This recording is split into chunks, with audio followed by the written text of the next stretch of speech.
कम आ रही है। बेटा फर्स्ट क्वेश्चन बोलना, फर्स्ट क्वेश्चन। यह कठिन समय नहीं है, यह बताने के लिए कविता में कौन कौन से तर्क प्रस्तुत किए गए हैं, स्पष्ट कीजिए। ओके।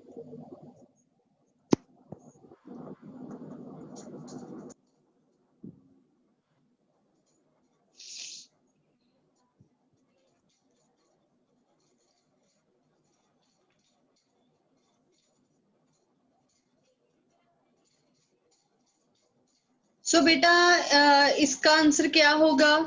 यह कठिन समय नहीं है, यह बताने के लिए कविता में कौन कौन से तर्क प्रस्तुत किए गए हैं कि जो समय होता है वो कठिन नहीं है। ये आपको बताना चाहता है कि जो समय की आप बात कर रहे हो ना, वो कठिन नहीं है। कठिन क्या होता है? अभी भी चिड़िया चोंच में तिनका दबाए उड़ने को तैयार है, क्योंकि वह नीड का निर्माण करना चाहती है। कि जो छोटी सी चिड़िया है, एक छोटी सी चिड़िया होती है, वो भी एक तिनका अपने हाथ में लिए, अपनी चोंच में लिए अपना घोंसला बनाने के लिए तैयार है। जब वो हिम्मत नहीं हार रही अपना घोंसला बनाने के लिए, तो हम तो फिर भी मनुष्य हैं, हम क्यों ऐसे सोचते हैं कि ये कठिन समय है। एक हाथ झड़ती हुई पत्ती को सहारा देने के लिए बैठा है। एक हाथ, कोई पत्ती झड़ रही है, उसको सहारा देने के लिए बैठा है। अभी भी एक रेलगाड़ी गंतव्य अर्थात पहुंचने वाले स्थान तक जाती है। एक रेलगाड़ी है जो गंतव्य तक जाती है। नानी की कथा का आखिरी हिस्सा बाकी है। ठीक है, कि नानी ने अभी कथा नहीं सुनाई है, कंप्लीट नहीं की है, वो भी आपको सुननी है। उसके बाद है बेटा, अभी भी अंतरिक्ष में के पार की दुनिया से बचे हुए लोगों की खबर लाएगी। तो अंतरिक्ष के पार की जो दुनिया है उसके लोगों की खबर है जो नहीं आई है, तो वो खबर भी लाएंगे। अभी भी कोई किसी को कहता है कि जल्दी आ जाओ, सूरज डूबने का समय हो चला है। ये सब बताने का इसका क्या मकसद है? इसमें ये कहा गया है बेटा कि कोई भी समय कठिन नहीं होता, कि कोई कठिन समय देखकर अगर कोई व्यक्ति क्या करता है, अपने आप को वो दुखी होके बैठ जाता है कि मुझसे नहीं होगा, मैं नहीं कर पाऊंगा। सो वहां पे ये जो पोइम है, इसमें से हमें ये शक्ति मिलती है इसको पढ़ के, कि हाँ कोई भी समय कठिन नहीं होता। छोटी सी चिड़िया है, कितनी हिम्मत कर सकती है, तो हम क्यों नहीं कर सकते। ठीक है बेटा। चिड़िया चोंच में तिनका दबाकर उड़ने की तैयारी में क्यों है? वह तिनकों का क्या करती होगी? क्या करती होगी तिनकों का? चिड़िया क्या करती होगी? मैं अपना घोंसला बनाती हूँ।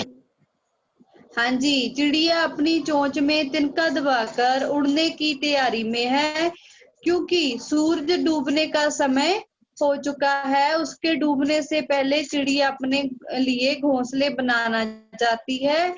वह तिनके से अपने लिए घोंसला तैयार कर उसमें अपने बच्चों के साथ रहेगी। घोंसला उसके परिवार को सुरक्षा प्रदान करेगा। ठीक है, तिनका दबाकर वो हिम्मत नहीं हारती कि सूरज डूबने से पहले क्या कर देगी, वो अपना घोंसला तैयार कर लेगी। ठीक है बेटा।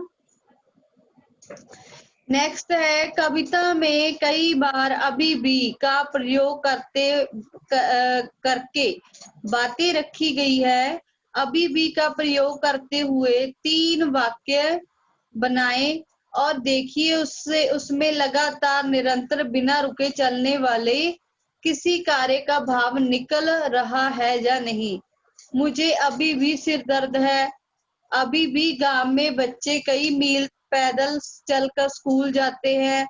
अभी भी हम अभी भी अंग्रेजी सीख रहे हैं। सो ऐसे आप बना सकते हैं। ठीक है।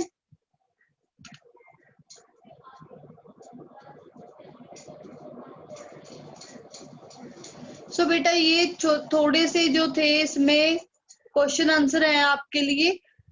तो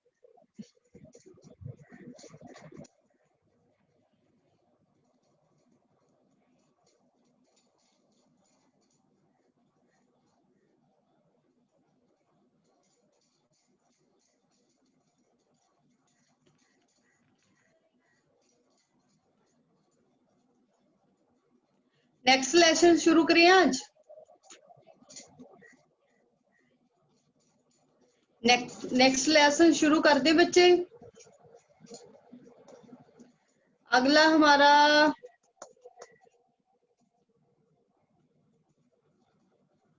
लेसन है कबीर की साखियां। कबीर की साखियां। लेसन खोलो बेटा। कबीर की साखियां।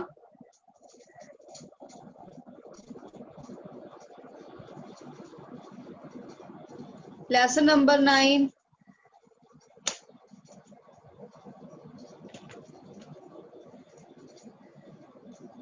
सो बेटा उसके क्वेश्चन आंसर मैं आपको सेंड कर दूंगी, ठीक है, 8 के।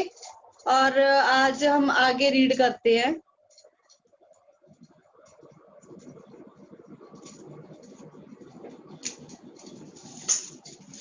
पढ़ना शुरू करोगे बेटा?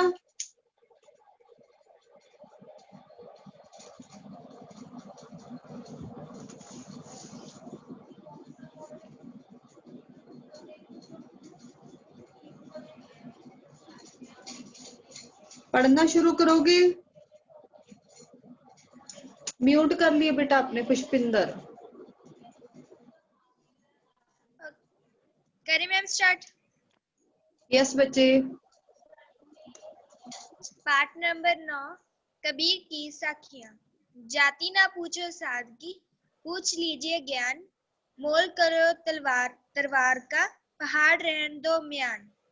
आवत गारी एक है, उल्टन होई अनेक। कह कबीर ने उल्टिए, वह एक ही एक। माला तो कर में फिरै, जीबी फिरै मुख माही।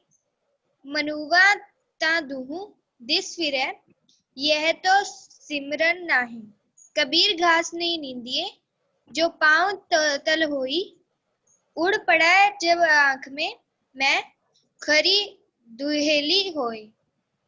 जग में बैरी कोई नहीं, जो मन शीतल होए।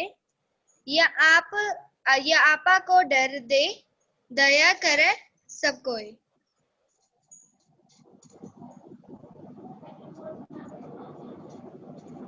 सो ये भी एक छोटा सा जो है लेसन है, तो इसके शब्द अर्थ पढ़ो बेटा।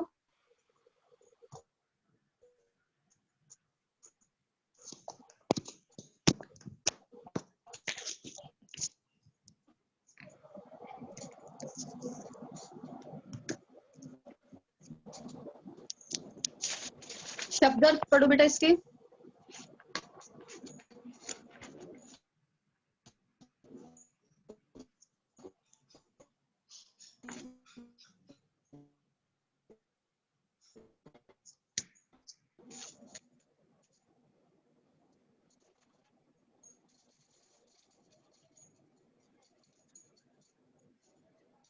बेटा इसमें लिखा है ज्ञान,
हाँ जी बेटा।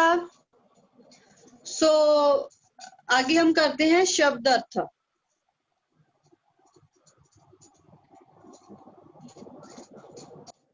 ज्ञान। ज्ञान क्या होता है? जानकारी। ज्ञान क्या होता है बेटा? जानकारी। जानकारी। म्यान। म्यान तलवार रखने का कोष। जो तलवार होती है ना, वो एक एक ऐसे ढांचे में रखी जाती है, लंबा सा ढांचा होता है, उसमें रखी जाती है। उसको क्या बोलते हैं? तलवार रखने का कोष या म्यान बोलते हैं सिंपल भाषा में उसको। ठीक है। गारी। गारी मतलब गाली जा अपशब्द। गारी मतलब गाली जा अपशब्द। कर। कर मतलब हाथ। कर हाथ। दहु। दहु मतलब 10। दहु क्या होता है? 10। 10। उसके बाद है बच्चे सुमिरन। सुमिरन मतलब ईश्वर के नाम का जप, जिसको हम बोलते हैं स्मरण या सिमरन। दुहेली। दुख। दुख में पड़ा हुआ कष्ट साध्य। दुख। दुख में पड़ा हुआ कष्ट साध्य। बैरी। बैरी मतलब दुश्मन। ठीक है। आपा। अहम। आपा मतलब अहंकार बोलते हैं जिसको। ठीक है। सो बेटा इसके अर्थ अर्थ पढ़ने की कोशिश करते हैं। जाति ना पूछो साध की, पूछ लीजिए लीजिए ज्ञान। जो साध होता है ना, पुराने टाइम में क्या होते थे, जो ज्ञानी होते थे वो साधु बोलते थे उनको। ठीक है। जो जिनको बहुत ज्यादा ज्ञान होता था, ठीक है, जिन लोगों को ज्ञान होता था काफी ज्यादा, उनको साधु बोलते थे। ठीक है। सो ये कह रहे हैं कि हमें किसी की जाति नहीं पूछनी चाहिए, कि हमें किसी की जाति नहीं पूछनी चाहिए। क्या करना चाहिए हमको? उससे ज्ञान ले लेना चाहिए। ठीक है ना। कि पुराने टाइम में क्या होता था बेटा, जो लोग होते थे ना, बड़े लोग होते थे ऊंची जाति के, वो क्या करते थे, दूसरी जाति के लोगों को कुछ नहीं समझते थे, उनसे दूर रहते थे, ना ही उनसे कोई बात सीखना चाहते थे। ठीक है ना। जाति ना पूछो साधकी, पूछ लीजिए ज्ञान। कहने साध की जो जाति है, जात है, वो मत पूछो, उनसे कोई ज्ञान की बात सीख लो। मोल करो तलवार का, पड़ा रहन दो म्यान। म्यान की जो म्यान होता है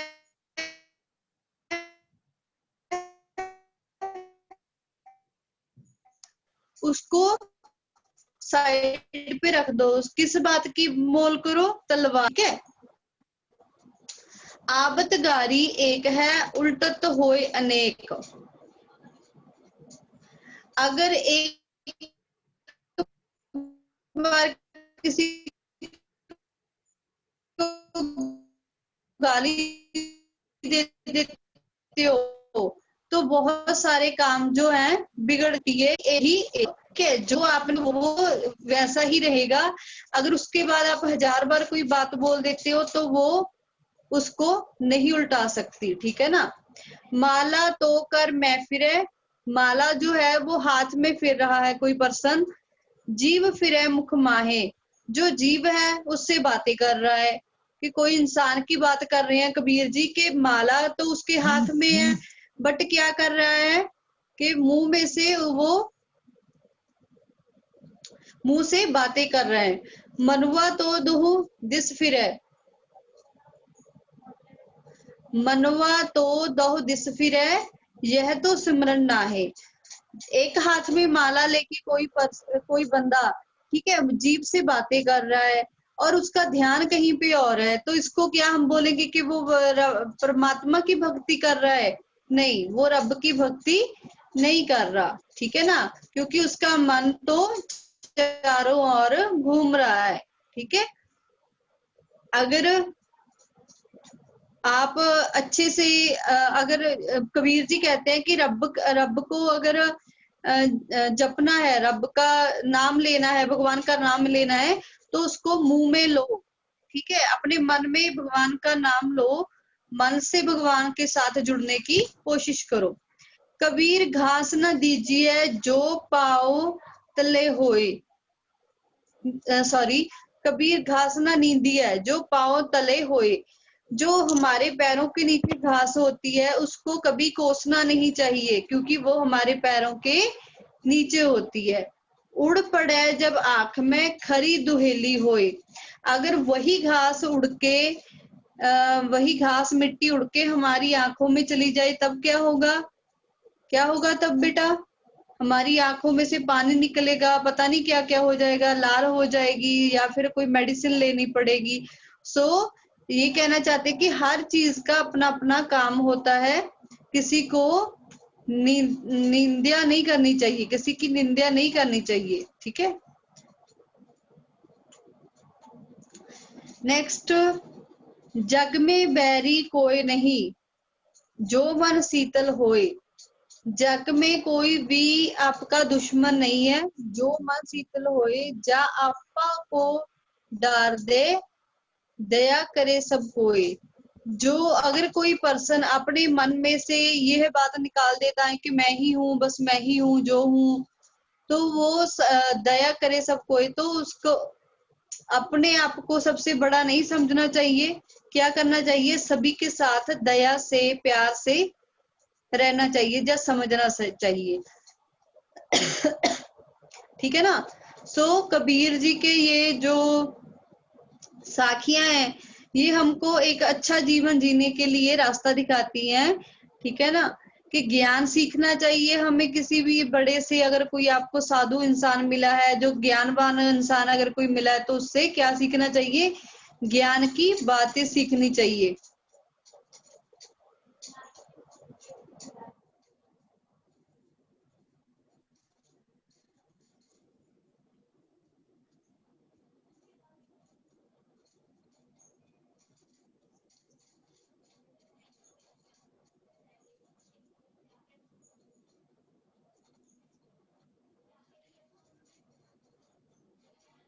तो हमें किसी को गाली भी नहीं देनी चाहिए, क्योंकि गाली अगर हम किसी को बुरा भला बोलते हैं तो वो बातें उसके मन में रह जाती हैं। हम उसके बाद कितनी भी माफी मांग ले, वो बातें जो हैं उसके मन में ही रहती हैं उस इंसान के, ठीक है। उसके बाद है, माला अगर भगवान का नाम लेना है तो बातें मत करो, सिर्फ तुम क्या करते, और अपना ध्यान है, जो अपना मन है वो भगवान के नाम पे जोड़ना चाहिए, ठीक है ना। जो पैरों में घास होती है तो उसको मिट्टी नहीं समझना चाहिए, जो उसको ऐसे नहीं है कि ये तो हमारे पैरों के नीचे ही है, ये हमें इसकी क्या जरूरत है।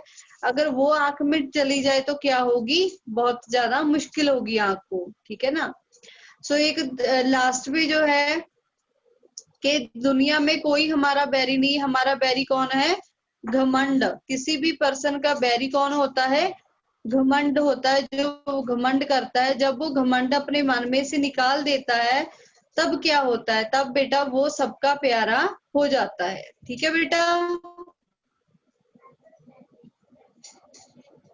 Ma'am yes.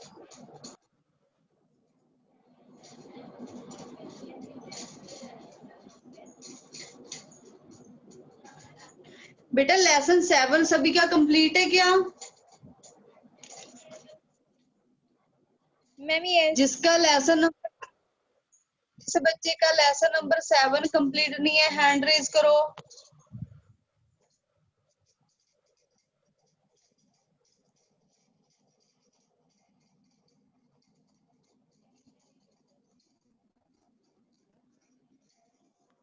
अभिजीत धवन, आपका कंप्लीट है? ओके बेटा। जिसका कंप्लीट नहीं है वो हैंड रेज करो, जिसका कंप्लीट है वो थम्स अप करो।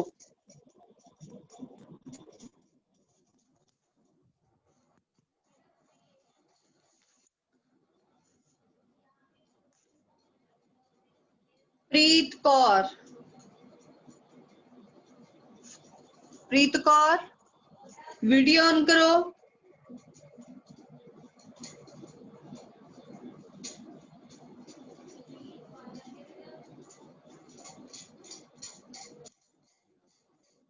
यस प्रीत कौर।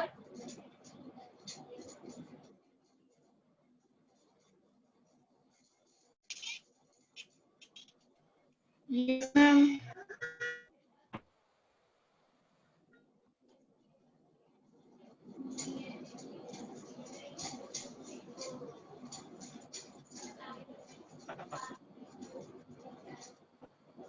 बेटा वीडियो ऑन करो।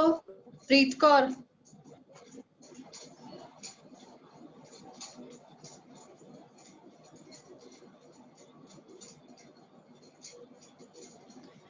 बेटा मैं कुछ बच्चों के नाम बोल रही हूँ, उन लोगों ने ना अपनी आईडी नहीं लिखी हुई है जूम में, तो आप अपनी आईडी जरूर लिखो, ठीक है, जूम में। जैसे कि लखविंदर सिंह, इन्होंने आईडी नहीं लिखी है बेटा। प्रीत कौर ने भी आईडी नहीं लिखी है अपनी जूम में। जादविंदर सिंह, बेटा आप भी अपनी आईडी लिखो जूम पे। बाकी अगर कोई बच्चा रह गया तो वो भी मैं बाद में बता दूंगी, ठीक है।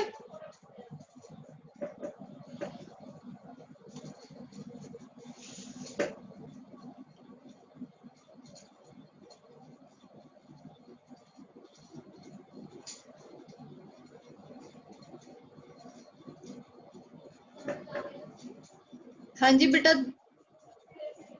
धर्मेंद्र,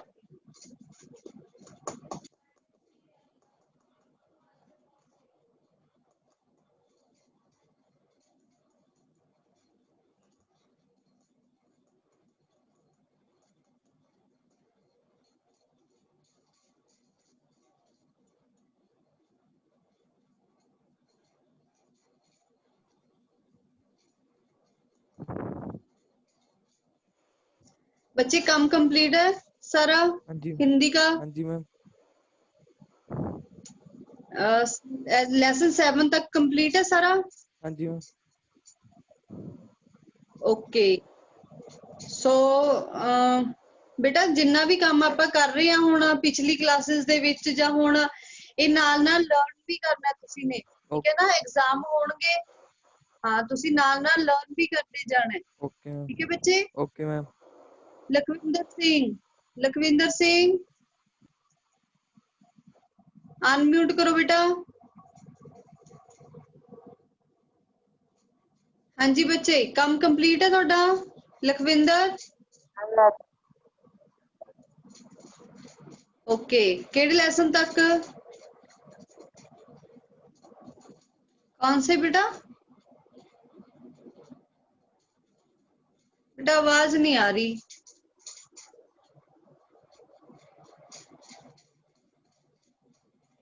सेवन तक कंप्लीट है बच्चे? ओके लेसन 7 तक। नितिन कुमार बोलो बेटा। नितिन कुमार मैम मुझे ये पूछना था कि मैम जो चैप्टर 7 है उसकी डायग्राम बनानी है। बेटा एक बात आप ना ध्यान से सुनो सभी बच्चे, अगर आप पहले से फर्स्ट लेसन से जो भी काम करते हो, अपना डायग्राम बनाते हो या कुछ भी करते हो, वो आगे भी कंटिन्यू रखना है, ठीक है ना।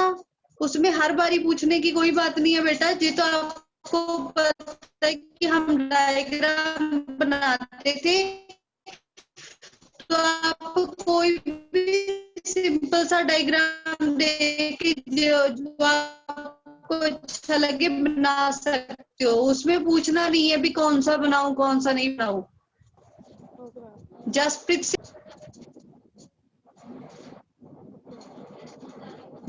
सिंह बोलो बच्चे।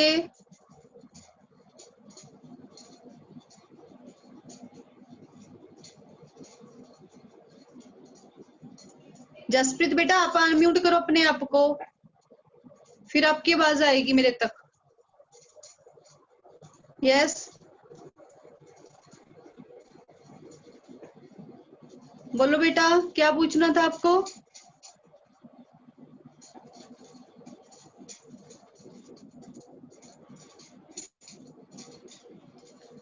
जसप्रीत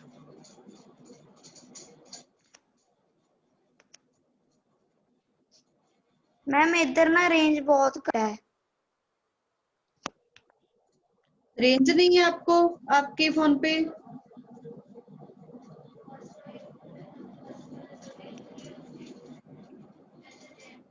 चलो कोई बात नहीं बेटा, लेसन हमने पढ़ लिया, तो आपको जो क्वेश्चन आंसर है लेसन नंबर 8 के वो मिल जाएंगे, आप कंप्लीट कर लेना, ठीक है बेटा।